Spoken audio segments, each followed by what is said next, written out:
How to sign out of Google account. Today we are here with the easiest step on how to sign out your Google account. So let's get started. Firstly, open the Settings app on your iPhone. Once you open the Settings app, scroll down till the bottom until you find the Apps option available there and simply tap on it.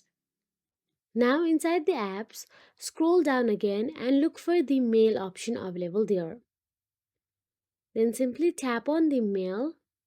Inside Mail, again tap on the Mail account option available there. After you tap on the Mail account, tap on the Gmail or Google option available there. Tap on your Google account under the Accounts section. Then tap Delete Account at the bottom of the screen to remove your Google account from your iPhone.